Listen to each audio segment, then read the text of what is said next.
12 लिखा हुआ है।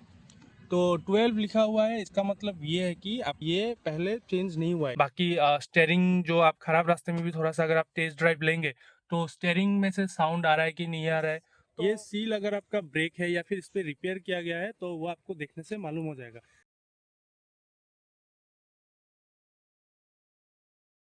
सो hey hello everyone and welcome back with another new video. So guys, आज मैं ये वीडियो बना रहा हूँ कि काफ़ी हमारे जो ऑडियंस है या फिर जो भी वीडियो देख रहे हैं उनको एक आइडिया मिल सके कि यूज्ड कार गाड़ी लेने से पहले आपको कौन कौन सी चीज़ों को आपको चेकआउट कर लेना चाहिए।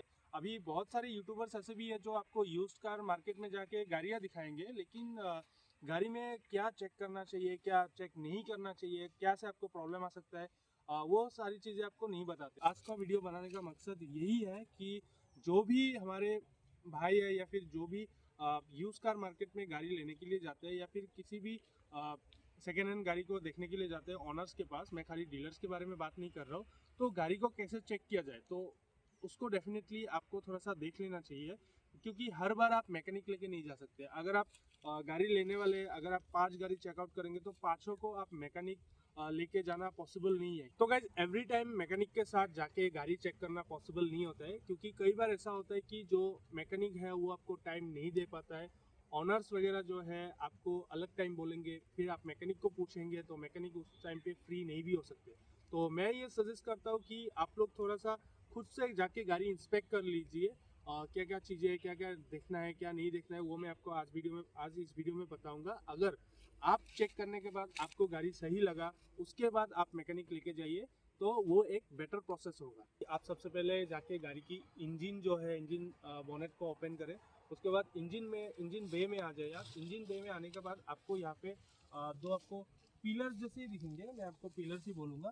तो ये जो सस्पेंशन लगा होता है इस पर, तो काफ़ी बार क्या होता है कि अगर गाड़ी एक्सीडेंटल होता है, मेजर एक्सीडेंट हुआ होगा, तो ये जो है आपका सील दिख रहा है यहाँ पे, ये टूटा हुआ होता है।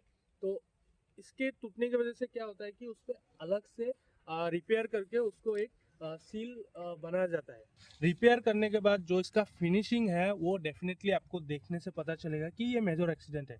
अगर ऐसा कुछ हुआ है तो डेफिनेटली उसको इग्नोर करना चाहिए। इसको सबसे पहले चेक करना जरूरी है। बोथ साइड को चेक करिए, क्योंकि कभी कभी क्या होता है कि आपका एक साइड का टूटता है और एक साइड का सही रहता है। अगर गाड़ी इस साइड से एक्सीडेंट हुआ होगा तो डेफिनेटली ये चला जाता है। और काफ़ी बार ऐसा होता है कि ऐसे भी एक्सीडेंट्स होते हैं जिसपे ये नहीं टूटता है। तो उस केस में क्या होता है कि गाड़ी की जो आपका साइड प्रोफाइल है, तो साइड प्रोफाइल को भी चेक करना ज़रूरी होता है। और सेकेंड बात यह है कि आपका जो यहाँ पे आपका सील होता है, यहाँ पे एक सील होता है, प्रॉपर सील होता है। ये आपका कंपनी से आने से आपको ऐसा दिखेगा। अगर इसको बाद में रिपेयर करते हैं तो इसका सील जो है वो रिपेयर करने से आपको देखने से मालूम होगा ये रिपेयर किया गया है। तो उस केस में क्या होता है कि आपका जो सपोज अगर आपका यहाँ पे सील टूटा हुआ है और ये सब ठीक है, तो डेफिनेटली गाड़ी का इम्पैक्ट जो है यहाँ तक नहीं आया, या फिर बोनेट वगैरह जो है वो आपका टूटा हुआ है। और एक चीज़ है आपको मैं बोल देना चाहूँगा, इंजन। तो अगर हम लोग इंजन ब्रेक खोल लिया है तो मेरे इंजन के बारे में भी मैं आपको बता देता हूँ। तो गाड़ी स्टार्ट करने से पहले मैं ये आपको बोलूँगा कि ये लेवलर होता है ऑयल का, उसको निकाल के आपको चेक करना चाहिए। मैं इस पर आपको दिखा देता हूँ, इस पर आपका इंजन ऑयल कहाँ तक रहता है। तो यहाँ पे मार्क होता है, इस मार्क तक आपको इंजन ऑयल रहना जरूरी है। अगर इसके नीचे है तो उसमें गाड़ी में ऑयल का कुछ दिक्कत है, या फिर ऑयल वगैरह लीक हो रहा होगा, इसलिए ऑयल कम हो जाता है। और कई सारे ऑनर्स ऐसे भी होते हैं इंजन में लीकेज वगैरह रहता है, लेकिन वो क्या करते हैं कि आपका इंजन ऑयल टॉप अप करके भी गाड़ी चलाते हैं। तो वो सब देखना ज़रूरी है। और डीजल इंजन में मैं आपको प्रेफर करूँगा, आपका जो ये इसको निकाल के आपको यहाँ पे हाथ रख के स्टार्ट करना है। गाड़ी को स्टार्ट करने से आपको क्या मालूम होगा कि अगर बैक प्रेशर होगा तो यहाँ से आपका जो है इंजन ऑयल थोड़ा बहुत लीक होता हुआ आपको दिख जाएगा। तो इसको देखना भी बहुत ज़रूरी है डीजल इंजन्स में। हालांकि काफ़ी सारे डीजल इंजन्स में ये इशू रहता है। तो गाइज डीजल इंजन अगर आप लेने जा रहे हैं, अगर उस पर टर्बो है या फिर पेट्रोल में भी अगर टर्बो है, अगर आप टर्बो वाला गाड़ी देख रहे हैं तो मैं आपको एक चीज़ देखने के लिए बोलूँगा। यहाँ पे जो आपका टर्बो लगा हुआ था उस पर आप फिजिकली आप कुछ चेक कर नहीं पाएंगे। तो उसके लिए क्या होता है कि आपको गाड़ी को स्टार्ट करना पड़ेगा। और डेफिनेटली गाड़ी को स्टार्ट करने से पहले आपका कूलेंट वगैरह जो है वो डेफिनेटली आप चेक कर लीजिएगा, उसका प्रॉपर लेवल तक रहता है कि नहीं। अगर कूलेंट प्रॉपर लेवल तक नहीं है या फिर कूलेंट कम है, तो डेफिनेटली चांसेस ये होता है कि गाड़ी में लीकेज का प्रॉब्लम है। तो लीकेज वगैरह आप अच्छे से देखने से आपको मालूम हो जाएगा लीकेज वगैरह। तो लीकेज वगैरह देखना भी बहुत ज़रूरी होता है। और गाड़ी को स्टार्ट करने से पहले इन सब चीज़ों को देखना ज़रूरी है। आप कूलेंट देख लीजिए और इंजन ऑयल देख लीजिए, क्योंकि एक बार स्टार्ट होने के बाद आप कूलेंट को जल्द ही आप ओपन नहीं कर पाएंगे, क्योंकि इस पर आपका जो है एक प्रेशर बना रहता है। वो अगर आप खोल देंगे तो एक बैक प्रेशर आएगा, उसके वजह से आपको मतलब इंजरीज भी हो सकती है। तो मैं ये एकदम प्रेफर नहीं करूँगा। और स्टार्ट करने के बाद टर्बो चेक करने के लिए आपको गाड़ी को स्टार्ट करना पड़ेगा। स्टार्ट करने के बाद आपका जो टर्बो है, टर्बो में से अगर व्हिस्लिंग साउंड आपको ड्यूरिंग द एक्सेलरेशन, अगर आप एक्सेलरेट करते हैं और व्हिस्लिंग साउंड या फिर क्रैकलिंग साउंड कुछ आता है, तो फिर टर्बो ख़राब हो चुका होगा। और इस टर्बो के वजह से डीजल इंजन में काफ़ी सारे प्रॉब्लम आ सकते हैं। फर्स्ट ऑफ ऑल इसका इंजन ऑयल लीक होगा, और इंजन ऑयल लीक होने के बाद ये सीधा इंटरकूलर में जाके जमा हो जाएगा। तो उसके वजह से आपको थोड़ा बहुत ब्लैक स्मोक आ सकता है गाड़ी में। तो आप लोग गाड़ी स्टार्ट करने के बाद ब्लैक स्मोक भी चेक कर लीजिएगा। और साथ में अगर वाइट स्मोक आ रहा है तो डेफिनेटली वो चीज़ मैं बोलूँगा कि आप मैकेनिक के साथ कंसल्ट कर लीजिए। बाकी और एक पॉइंट मैं आपको बताना चाहूँगा, जब भी आप गाड़ी देखने के लिए जाते हैं तो उसका एसी और हीटर, मेनली हीटर चेक करिए, क्योंकि हीटर में से अगर गर्म हवा नहीं आ रही है तो उसमें दिक्कत हो सकता है। तो वो भी चेक करना ज़रूरी है। बाकी टर्बो का जो व्हिस्लिंग साउंड है और क्रैकिंग साउंड है, वो भी चेक करना ज़रूरी है, क्योंकि टर्बो की वजह से जो होता है आपका इंजन ओवरऑल भी करना पड़ता है कई कई बार, क्योंकि उसका पिस्टन रिंग्स वगैरह ख़राब हो जाता है। और साथ में आपको कूलेंट पाइप्स वगैरह अच्छे से चेक करना है। रेडिएटर का आपका जो फ़ैन है वो चलता है कि नहीं, वो आपको चेक कराना पड़ेगा। बाकी और ऐसा कुछ नहीं है यहाँ पे इंजन वे में दिखाने के लिए, तो उन सब चीज़ों को चेक करना बहुत ज़रूरी होता है। सो गाइज यहाँ पे मैं और एक चीज़ आप लोग को दिखाना चाहता हूँ। अगर गाड़ी एक्सीडेंटल है या फिर मेजर एक्सीडेंट हुआ है, अगर विंडशील्ड वगैरह आपका चेंज हुआ है, तो आप लोग को कैसे पता चलेगा। ये गाड़ी 2012 मॉडल है, तो यहाँ पे क्या है आपको दिख रहा होगा 12 लिखा हुआ है। मतलब ये जो विंडशील्ड है आपका 2012 का ही है, इस पर कुछ चेंजेस नहीं हुआ, मतलब ये ओरिजिनल है, तो इसमें मेजर एक्सीडेंट कुछ हुआ नहीं है। और सेम चीज़ आपको चारों के चारों विंडो पे यहाँ पे मिल जाएगा। पता नहीं कैमरा कितना जस्टिस कर पा रहा होगा कि नहीं, लेकिन यहाँ पे भी आपको 12 लिखा हुआ होगा, यहाँ पे भी 12 होगा। और आपका जो यहाँ पे आपका विंडो होगा, यहाँ पे भी आपको 12 लिखा हुआ होगा। तो ये आपको चारों के चारों जो आपको विंडो है या फिर विंडशील्ड है या फिर पीछे का भी जो ग्लास है, पीछे का ग्लास पे भी यहाँ पे लिखा हुआ है, तो यहाँ पे भी लिखा हुआ दिखेगा आपको। तो इसको आपको चेक करना बहुत ज़्यादा ज़रूरी है। यहाँ पे भी मैं आपको दिखाना चाहूँगा, आप अगर यहाँ पे देख पाएंगे तो यहाँ पे भी 12 लिखा हुआ है। तो 12 लिखा हुआ है, इसका मतलब ये है कि आपका जो ये विंडशील्ड है या फिर मिरर जो भी है विंडो, ये पहले चेंज नहीं हुआ है। क्योंकि अगर चेंज होता तो इस पर 12 लिखा नहीं होता। 12 लिखा है मतलब इस पर पहले ही आपका काम नहीं हुआ है, क्योंकि ये गाड़ी 2012 मॉडल है, तो इसकी जितने भी विंडोज़ वगैरह है वो आपको 2012 लिखा हुआ ही मिलेगा। तो अगर आप गाड़ी परचेस करने जाते हैं, सपोज आप 2015 मॉडल के स्विफ्ट या फिर कुछ गाड़ी देख रहे हैं, तो आपको यहाँ पे ये चेक करना ज़रूरी है कि इस पर 15 का मॉडल होने से आपको 15 या फिर 14 हो सकता है। क्योंकि कई बार ऐसा होता है कि गाड़ी मैन्युफैक्चर 2014 नवंबर दिसंबर में हुआ होगा, या फिर उसका जो सेल है वो 2015 में भी हो सकता है। तो वैसा होने से आपको क्या है कि चेक करना ज़रूरी है। अगर 2015 मॉडल है, 14 लिखा है, तो ठीक है, उसका मैन्युफैक्चरिंग 14 भी हो सकता है, तो उसमें कुछ प्रॉब्लम नहीं है। लेकिन 2015 मॉडल में अगर इस पर आपको 21 लिखा हुआ या फिर 20 लिखा हुआ मिल जाए, तो आपको समझना पड़ेगा कि इस साइड में कुछ इम्पैक्ट हुआ है गाड़ी में, इसके लिए इसको चेंज किया गया है।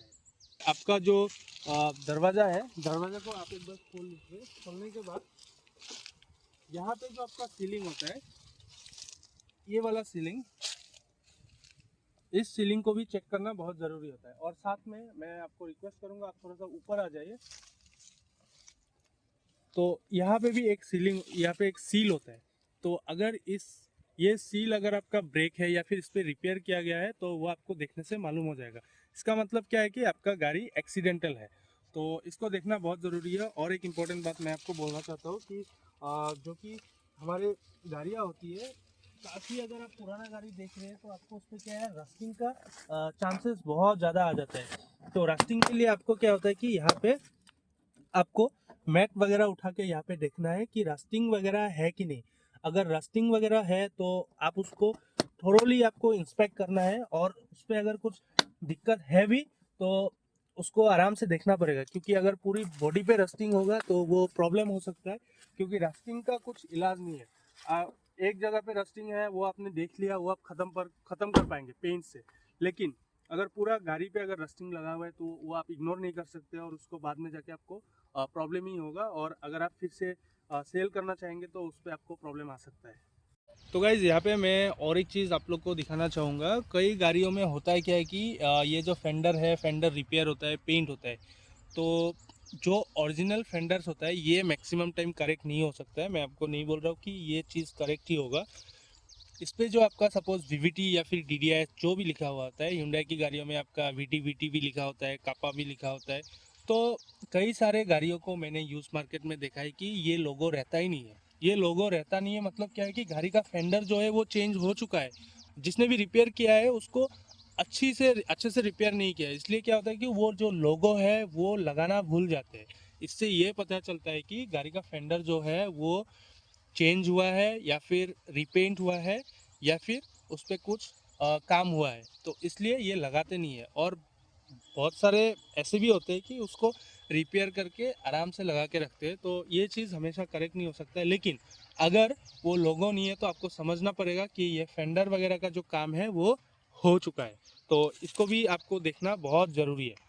आपको एक बार गाड़ी नीचे से भी इंस्पेक्ट करना बहुत ज़रूरी है, क्योंकि नीचे अगर आप देखेंगे तो काफ़ी सारी चीज़ें होती है। अगर ये सब जगह पे अगर कुछ हुआ भी होगा तो आपको मालूम नहीं होता है ऊपर ऊपर से, क्योंकि काफ़ी बार गाड़ी ऐसा होता है कि अगर एक्सीडेंटल होता है तो इस पे बहुत सारे आपका स्क्रैचेस या फिर वो आपका नीचे से देखने से ही मालूम होता है, थोड़ा बहुत वो लगा हुआ होता है, तो वो आपको ऊपर ऊपर से देखने से आपको मालूम नहीं पड़ेगा। इसलिए मैं आपको सजेस्ट करता हूँ कि गाड़ी एक बार नीचे से भी आराम से देखी जाए, ताकि चेसिस वगैरह में अगर कुछ इम्पैक्ट हुआ है तो वो आपको आराम से पता चले। और एक चीज़ मैं आप लोग को यहाँ पे बताना चाहूँगा, आपका जो क्लच है, अगर क्लच बहुत ज़्यादा हार्ड है तो वो भी एक प्रॉब्लम है, क्योंकि क्लच हार्ड हो रहा है या फिर गाड़ी अच्छे से एक्सेलरेशन नहीं ले रहा है, मतलब पिकअप स्लो है, या फिर डीजल गाड़ी होने से आपका अगर 2-3,000 आरपीएम के बाद में अगर वो जो टैकोमीटर है वो पार नहीं हो रहा है, मतलब गाड़ी 2,000-3,000 आरपीएम क्रॉस नहीं कर रहा है, तो गाड़ी में कुछ प्रॉब्लम है, तो उसको आपको मैकेनिक के साथ में कंसल्ट करना ज़रूरी है। और आपका गियर्स वगैरह सभी गियर्स आपको लगा के आराम से देखने हैं, चला के देखने हैं, सस्पेंशन वगैरह का नॉइज़ आता है कि नहीं। बाकी स्टेयरिंग जो आप खराब रास्ते में भी थोड़ा सा अगर आप तेज़ ड्राइव लेंगे तो स्टेयरिंग में से साउंड आ रहा है कि नहीं आ रहा है, तो उस ये सब चीज़ों को आपको देखना बहुत ज़रूरी होता है। बाकी मैं आपका जो स्क्रैचेस वगैरह है मैं उसके बारे में इतना बात नहीं करूँगा, क्योंकि स्क्रैचेस वगैरह होने से आपको बाहर से ही दिख जाते हैं, लेकिन अंदर अंदर में जो प्रॉब्लम होता है वो देखना बहुत ज़्यादा ज़रूरी है। तो स्टेयरिंग बॉक्स का साउंड बहुत इंपॉर्टेंट है, क्योंकि स्टेयरिंग बॉक्स में खर्चा आ जाता है। और सस्पेंशंस वगैरह देखना बहुत ज़रूरी है। कई बार ऐसा होता है कि गाड़ी लेने के बाद आपका शॉकर्स वगैरह या फिर जो सस्पेंशंस के जो रॉड्स लगा हुआ होता है या फिर बुशिंग होता है वो सब खराब हुआ होता है, तो उसको फिर आपको खर्चा करना पड़ेगा चेंज करना। हालांकि उसका कॉस्ट इतना भी ज़्यादा नहीं है, लेकिन अगर आप अच्छी कंडीशन की गाड़ी लेंगे अच्छे प्राइस पे तो आपको बाद में खर्चा करने का ज़रूरत नहीं है। और सेकेंड बात, आपको जो है एक्सलरेशन एक्सलरेशन को आपको ध्यान से चेक करना ज़रूरी है, क्योंकि एक्सलरेशन से ही मतलब आपका इंजन का जो प्रॉब्लम है या फिर गियर बॉक्स क्लच का जो काम है वो आपको समझ में आएगा। और बाकी रस्टिंग वगैरह आप आराम से देख लीजिएगा, रस्टिंग वगैरह और रूफ में से या फिर कहीं से आपका लीकेज वगैरह ना हो वो भी आपको देखना ज़रूरी है। और चारों के चारों जो दरवाजे हैं वो आपको एक परफेक्ट फिट में बंद हो रहा है कि नहीं हो रहा है वो भी आपको देखना बहुत ज़्यादा ज़रूरी है। तो गाइज आज मैंने ट्राई किया जी, यूज कार खरीदने से पहले आपको कौन कौन सी चीज़ों को देखना चाहिए और कौन कौन सी चीज़ों को आपको देखना ज़रूरी है। हालांकि ये बहुत बेसिक सा वीडियो है, इतना डिटेल पे मैं नहीं गया, और मुझे जितना मालूम है मैं उतना ही बोल पाया हूँ आप लोग को। तो गाइज इन सब चीज़ों को आप ज़रूर चेक करिए यूज कार लेने से पहले, और उसके बाद ही आप मैकेनिक को दिखाइए अगर पसंद आता है तो। सो गाइज मैंने ट्राई किया एक छोटा सा इन्फॉर्मेशन आप लोग के साथ शेयर करने के लिए। So guys thank you so much for watching this video. और वीडियो आपको पसंद आया तो गाइज प्लीज़ डू सब्सक्राइब और वीडियो को लाइक करिए, शेयर कीजिए, और कमेंट्स में ये बताइए कि और कौन कौन से पॉइंट्स को देखना चाहिए बिफोर बाइंग ए यूज्ड कार। सो गाइस मिलते हैं फिर नए वीडियो में नए ब्लॉग के साथ। Till then tata bye bye, take care.